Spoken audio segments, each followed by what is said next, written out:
Olá, a notícia está de volta com o cientista político Fernando Abrúcio. Fernando, a gente viu recentemente boatos de fim do Bolsa Família, depois se descobriu que não tinha nada disso, e se descobriu também, se viu ali uma comoção muito grande em relação ao programa, mas também se despertou ali, aqui a colar, algumas críticas, de novo naquela linha, é um programa assistencialista, é um programa que perpetua a miséria, cria um curral eleitoral cativo para o PT. Como é que você vê esses argumentos de assistencialismo, de curral eleitoral do PT? Isso é uma bobagem. É um dos programas mais elogiados do Brasil no mundo, vários países estão tentando implementá-lo. É um programa que teve um grau de focalização junto aos mais pobres impressionante, que fez com que aumentasse os anos de escolaridade entre os brasileiros, está aumentando os anos de escolaridade graças ao Bolsa Família, e que, portanto, tem um efeito estrutural. E, mais do que isso, é um dos maiores, se não o maior programa social do mundo de transferência de renda. Então, a coisa do assistencialismo é muito engraçada, porque ela supõe que se o que é não assistencialista seria dar educação igual para todo mundo. Só precisa dizer para as pessoas que, se não houver o Bolsa Família, as crianças não ficam na escola. Isso é uma ignorância brutal. Acho que agora até o PSDB, o governador Aécio, o senador Aécio é mais esperto do que, digamos, certos grupos do tucanato, que tem uma visão muito preconceituosa em relação à pobreza, inclusive. Mas o próprio Aécio fala, tem que melhorar o programa. Melhorar, né? eu acho que sim, melhorar, acho que está certo. Acho que o Aécio tem razão em falar isso. Mas entrar nessa história do assistencialismo é perder mais uma eleição. É furado. Espero que o PSDB tenha juízo, né? Que eles consigam entender que isso é perder mais uma eleição. E esse desejo do PSDB de resgatar aí o governo Fernando Henrique, o próprio Aécio tem dito que é importante isso. O PT fala, o Fernando Henrique tira mais voto do que dá voto em eleição. Como é que você vê? Eu acho que tem dois lados nessa questão. Um lado, eu acho que o Aécio tem toda a razão, porque resgatar o governo Fernando Henrique é criar uma identidade no PSDB, porque nas últimas eleições o PSDB, desde 2002, concorre de forma dividida. Em 2002, o Tasso apoiou o Serra. Em 2006, eu acho que ninguém muito apoiou o Alckmin. E em 2010, eu acho que também outros não apoiaram o Serra, digamos assim, né? Tem esse lado. Agora, tem um outro lado que, de fato, na era Fernando Henrique, teve vários aspectos importantes para o país, positivos, mas há uma marca que é muito forte entre os mais pobres, que é o desemprego. A gente faz essa opinião e isso, o governo Dilma, se não houver aumento do desemprego até o final dela, se for capaz de manter isso, é uma arma contra o presidente Fernando Henrique. Agora, eu acho que é uma arma com menor peso do que em outras eleições por uma razão simples, que é o tempo. As pessoas não lembram mais exatamente do que era o governo Fernando Henrique, nem para o bem nem para o mal, a não ser os convertidos a favor e os convertidos contra, que, aliás, não elegem nenhum presidente nem fiscal de quarteirão. Quem elege são outros que não são esses dois grupos. E talvez essa enorme parte da população possa ficar, obviamente, assustada com a questão do desemprego, etc., mas isso vai ter um peso menor porque não lembra tanto disso do ponto de vista pessoal, social. Então, não acho que tem um efeito positivo para o PSDB para unificar, mas do ponto de vista do voto, não acho que vai trazer muita coisa, nem tirar muita coisa. Fernando, e o peso de temas religiosos na campanha eleitoral? A gente tem visto, assim, alguns grupos religiosos, ou de corte evangélico, por exemplo, se mobilizando para poder, eventualmente, ter um candidato a presidente. A gente viu na última eleição que tanto a Dilma como o Serra prestaram muita atenção a esse grupo, que é muito conservador, às vezes em costumes, em termos, questões como o aborto, o kit gay. Como é que você vê o uso desses temas religiosos na campanha e o peso disso para 2014?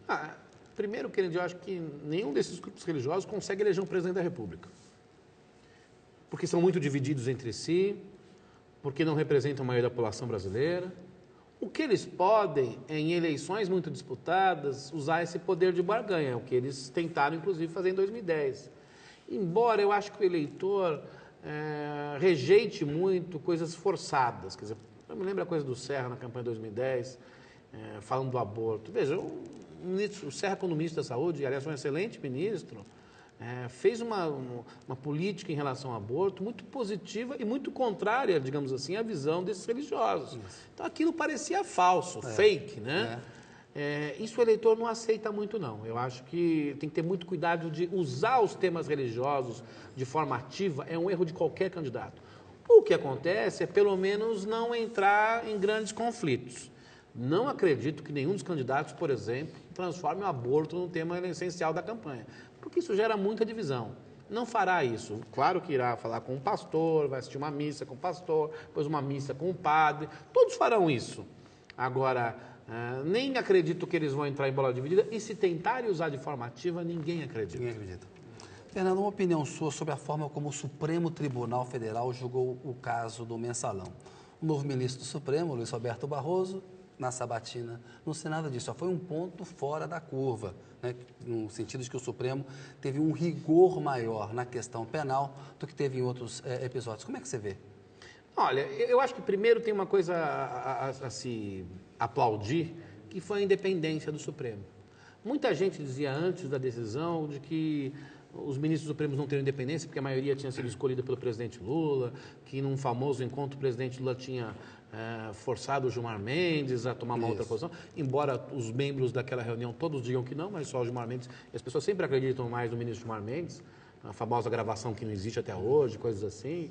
É um homem que tem realmente muita imaginação nesse sentido, mas tinha toda essa pressão e o Supremo tomou a decisão de forma completamente independente. E eu acho que esse é o fato mais importante a ser ressaltado, que mostra que a democracia brasileira está consolidada.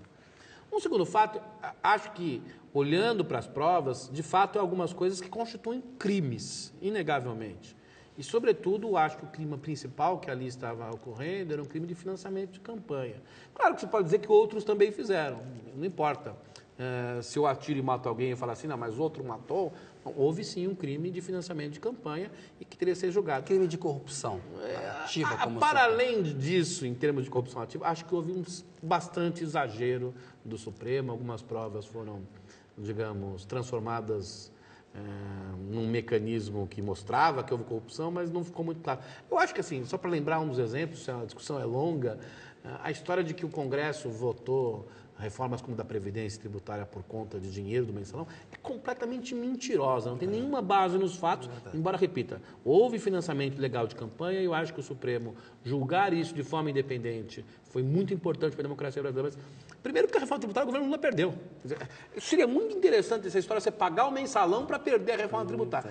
Assim, não tem o menor juízo. Tanto é que eles perceberam que não tinha o menor juízo essa afirmação, que depois disseram, não, mas isso não vai anular as votações. Quer dizer, mostra que aquilo é uma grande mentira. Fernando, o José Dirceu teve um papel importante na história do PT, naquela estratégia de moderação política e econômica. Hoje ele é meio que um grande vilão nacional, retratado como se fosse um vilão, né? É uma pessoa importante na história da esquerda brasileira. Você acha que foi justa a condenação do José Dirceu? Olha, eu acho que há muitas provas ali que não são consistentes. Porque o domínio do fato... É muito interessante essa teoria porque ela supõe um poder que nunca vai ser completamente comprovado. É provável... E não acho tão absurdo dizer que ele teve uma participação muito importante no financiamento de campanha, um financiamento legal, e que disso derivaria algum tipo de penalização. Isso eu acho que o Supremo tinha condições de fazer. Todo o resto no mínimo, muito escorregadio como argumento, né? Muito questionável. O ministro José Dirceu, na verdade, todo esse processo não é um processo meramente de acusação de corrupção, é um processo político. Eu acho que ele foi, em boa medida, destruído pelo tamanho do poder que teve e a forma que exerceu. Essa é a minha opinião. Do mesmo modo que eu acho que o presidente Collor não caiu por conta do Fiat Elba, mas caiu pela forma como exerceu o poder político e suas consequências. Comprou muitos inimigos, um autoritarismo no exercício do poder, exatamente. Né? Eu acho que o ex-ministro José Dirceu foi derrubado pelo poder político que teve, pela maneira que exerceu, mais do que porque provas que comprovem cabalmente grandes atos de corrupção, até porque quando você olha, me perdoe, o doutor Paulo Maluf e olha o José Dirceu, me parece que há uma certa distância em termos de corrupção e um foi julgado, o outro não. É uma coisa estranha. Agora, acho que tem sim alguma coisa, acho que o domínio de fato seria possível de ser usado em relação ao financiamento de campanha, até pelo peso que ele tinha na campanha, inegavelmente, mas todo o resto é muito escorregadio e ele caiu por razões políticas. E vou dizer, isso é injusto do ponto de vista penal, mas é legítimo do ponto de vista democrático, de certa maneira. Isso faz parte do jogo democrático. O Supremo decidiu. O Supremo decidiu. Os recursos estão ele lá foi também, punido, né? foi punido pelo Congresso. E agora tem todo um processo aí de recursos, etc., que vai ser analisado.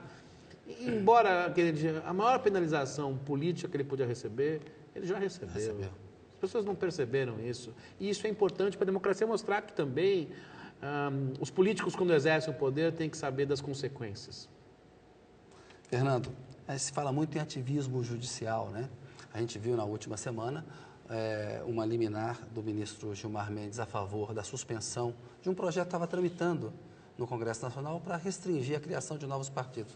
O ministro Gilmar entendeu que devia ser suspensa aquela tramitação. Outros ministros, e o julgamento vai continuar, mas já sinaliza uma maioria para dizer, olha, não, nós não podemos interferir, deixa votar o projeto, quando virar lei a gente vê se é constitucional ou não. Se for inconstitucional, a gente declara inconstitucional. Mas enquanto está se votando, é a autonomia do Legislativo. Houve da parte aí do Legislativo tentativa de aprovar uma proposta de emenda constitucional para submeter decisões do Supremo ao Legislativo, enfim, há um conflito, há turbulência, há atritos. Como é que você vê essa questão do atrito entre o Congresso e o Supremo e o ativismo judicial? Ele é bom? Ele está agindo onde algum tipo de o Legislativo choque, é omisso? Algum tipo de choque eu acho que é bom para a democracia. Às vezes, legal, né? Porque tem que ter checks and balances, é natural do presidencialismo. Quando os pais fundadores do presidencialismo nos Estados Unidos o inventaram, diziam que era importante ter checks and balances, freios e contrapesos. Agora, há exageros flagrantes. Quer dizer, o ministro Gilmar Mendes, eu não sei se ele está se comportando como o poder moderador do império, o que não é o papel do STF, ou como o líder da oposição no STF, que também não é o papel dele como ministro do STF. A decisão é absurda. Não tem menor base legal. Eu diria que até é uma decisão despótica, a decisão do ministro Gilmar Mendes.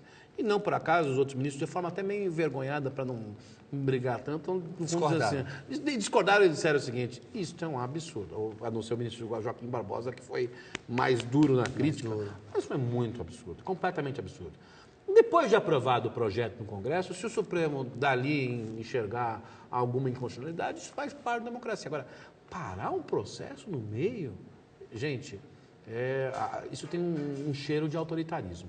Fernando, questão da lei da anistia, a extensão da lei da anistia. O Supremo já decidiu que a lei da anistia perdoou os torturadores. Há um recurso da OAB no Supremo e há uma modificação agora, né, da composição do Supremo. A tua visão, como cientista político, a lei da anistia, ela perdoou os torturadores? Se colocou uma pedra sobre aquele assunto? Houve um acordo político, como muitos argumentam, naquele momento, e, portanto, vamos olhar para frente e não punir os torturadores, ou seria importante haver esse tipo de punição? Acho que a decisão em relação à amplitude, à dimensão da lei da anistia está nas mãos de duas instituições, o Congresso e o Supremo.